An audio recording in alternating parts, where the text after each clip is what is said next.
Button. I'm a button pusher. Right. Recording. Yes, we are. Hey, everyone. Outdoors this time, people. We're outside. We'll change the scenery because it's such a beautiful day. It's so It is. It has been. This, to me, weather is perfect. Yeah, there aren't any bugs yet. Oh, I know. Oh, I know. You can't even enjoy summer when there's so many fucking bugs. I know. And I'm not a fan of bugs. I know. No, I'm really not. I don't think. Well, maybe you are a fan of bugs if you're a bug person. There's a name for that, but I don't know what it is. I can't remember it. No, and I don't need to remember it right now. But I don't like them buzzing around me. You have this whole entire space. You can just buzz anywhere but around me. Although we did just see a bug crawl across the table. We did. Not sure what it was. I wish I had a little thing we could just show you. Somebody could say, no. No. It was like a hornet looking thing. But anyway. It really wasn't. We don't think it was anyway. Anywho, we're not here to talk to you about bugs because clearly we are not bugologists.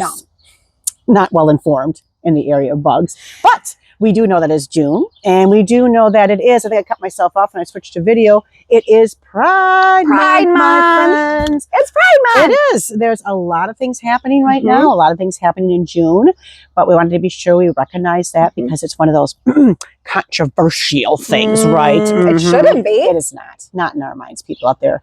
It is not. But it's an issue, right? We just talked about this last time with the whole Mother Revolution. Right. And there are some communities who refuse to put up a pride flag because it's controversial. And there are some schools who will not allow or who discourage or who have made it a policy that you cannot post anything that is, again, considered controversial. And who defines that?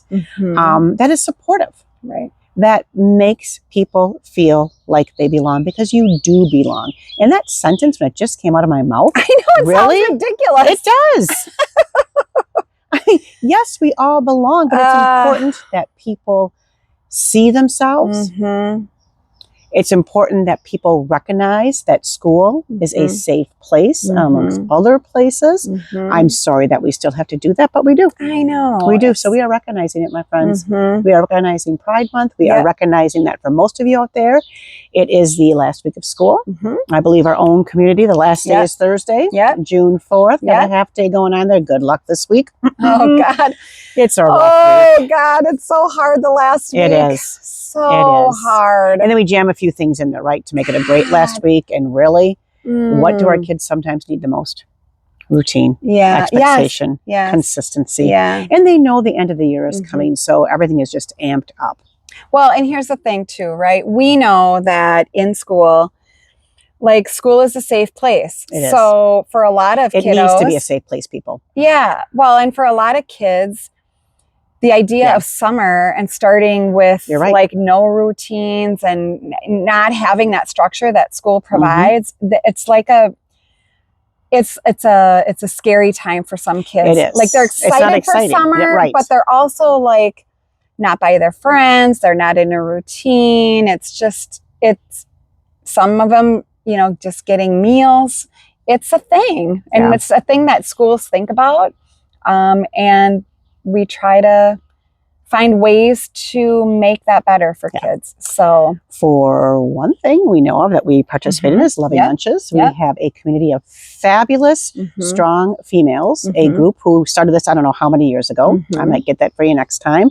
But they make sure that every family that needs food over the breaks in the school year gets what they need. And it's not just food items. If you need something, we will help you get that, because food insecurity is a reality, and it has been a reality for a long time. And for some of our kids, the meals that they can count on, that they know they'll get consistency of the meals they receive at school.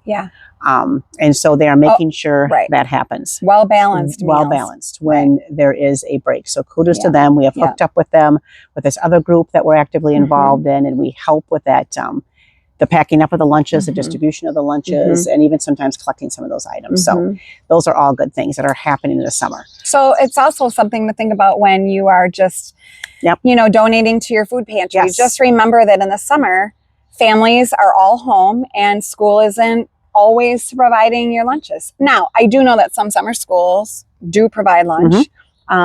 So that is a thing too. There's just be mindful of all of the things, because summer is a very fun time, especially as a teacher. You like to be able to enjoy your family and to, do things that you don't have time to do in the school year.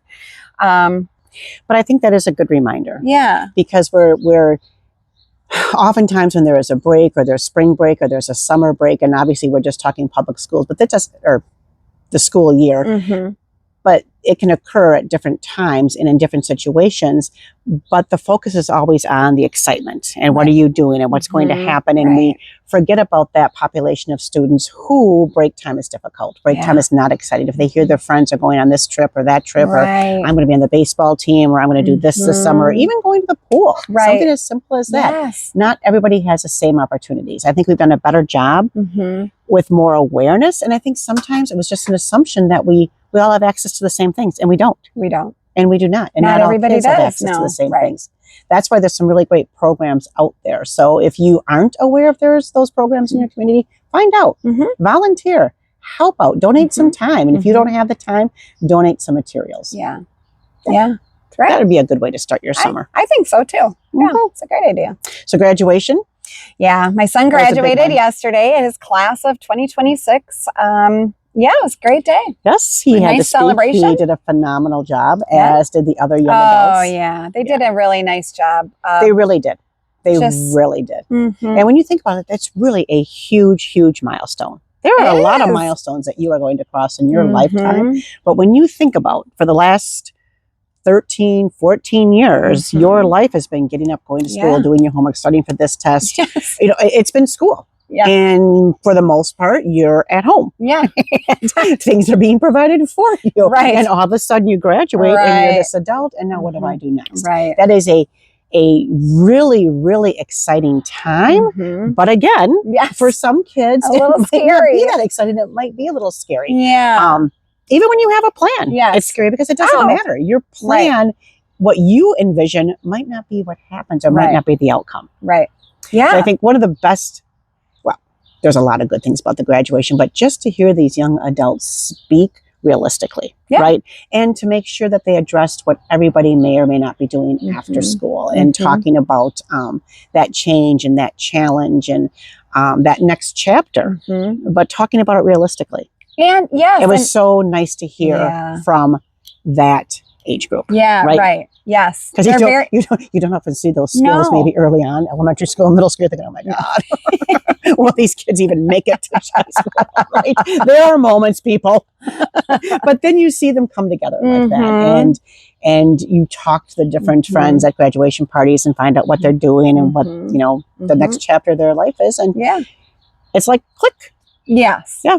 Yeah. Maybe not that easy, but after 13 years of maybe some uncertainty, it clicks for some. It does. And sometimes it takes seniors that have graduated a couple years to figure out what you want to do. And that's okay too. And that is okay. We always think that we should have it figured out, but let's be real, at 18, 19, 20, 21, 22, 23, all of those years. You're still developing. Right. That's your brain that was has my not point. even developed. Sorry, right. There. No, that's still okay. The thunder. So your brain is still developing. So if you don't know yet, if your kids don't know yet, if your students don't know yet, that's okay. It's okay. Yeah. Yeah. It is okay to take the time. You will figure it out. You have that small window of time where it's all okay. It's all good. You don't have that many responsibilities. I mean, when you're 25, you might want to get out of your parents' basement. Maybe. That might need to happen. But no offense, everybody's still living in their basement, Glenn Grofman. I mean, that's just a rumor. I don't know if that's true. Hypothetically, right? That he might live in his mother's basement. So, and he's mildly successful. Maybe, I don't know. Oh no, that's Tom Tiffany, whose mom quilts. Yes, she's a quilter. Oh shucks. But back to graduation. The other thing that was great to hear, and this is so important for you teachers out there to remember, you make a difference, and we hear it every single freaking day. And sometimes it doesn't feel like it's sincere. Sometimes it feels like, oh yeah, teachers make a difference, blah, blah, blah. Yeah. But to hear these kids talk about the teachers that made a difference in their lifetime, some changed their whole career path based on a connection they made in a class with a teacher who really spoke to them about what it was they were teaching or where they guided them to go with that, or just allowing them to be themselves, allowing them to make mistakes, allowing them to say, I don't know what I want to do, or encouraging them when they see a skill or a greatness somewhere where maybe the student doesn't see that or themselves. A passion, or you just realize you're a really good writer, or like I know you're speaking, well, all the speakers, but one in particular was talking about chemistry. Oh, she had no idea she wanted to go into chemistry until she had a chemistry teacher from Columbus, Heidi Kirkberg. Mrs. K. Mrs. K.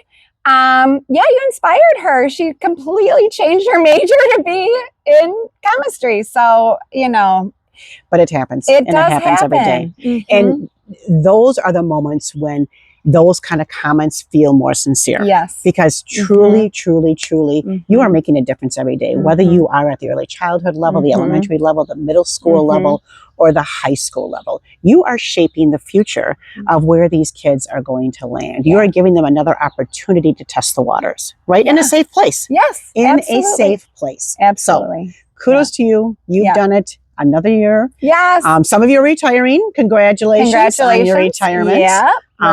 More to be said about that, I suppose, on some points. Yeah, but we should talk about it sometime. We should. Because, retiring is an accomplishment, obviously. It's also something that, has sometimes some controversy over. And, Well, that and some very valid feelings over you're not valued. Yes. Right? Yes. And even up to that point, when you decide to retire, you still aren't feeling that value from not your students, but from your administration, from your leadership. I think that's an important thing to touch on. Because it's very real. We had somebody make a comment to us at one of the graduation parties that resonated with both of us. Yeah. And he was spot on. I'm like, you know what? You're right. Yeah. Even in districts that do maybe celebrate their retirees, they celebrate them as a group, and there's always something else brought into it. It's never recognizing the value of that individual. Yeah. That, and I also think that, this whole teacher shortage thing, not even a shortage, a teacher crisis, we should be actively working to get our retirees back in the district. Yes. On a separate contract. Yes. That pays them what they're worth. Yes. And I said this before. Even if it's part-time. Well, it can only be part-time. Right? Yes, it can. It can only be part-time, but working with, however, we should work to change it. They are working to change things to make it easier for teachers who have retired to get back into education. Yep. That's a piece they have not yet addressed. But there's a lot that needs to be addressed with that. But you have a whole pool of teachers who are around our age and have a lot more to give. My first year after I retired, I know I mentioned this. I know I wrote about it. When I did that long-term subbing. Yeah. It brought back every single thing I loved about teaching, why I became a teacher. I'm like, if you gave me this time off just to rediscover that without beating my ass all the time and all this other shit that brings you down, I'd go back in a hot minute. Yeah. Yeah. So something to consider out there, people. That's right. If you're listening. Yeah. And I can't see the things, so I'm just going to assume we're over our time because we always over our time. We are. Maybe this summer we'll make it a goal to do some short little snippets. I think we should.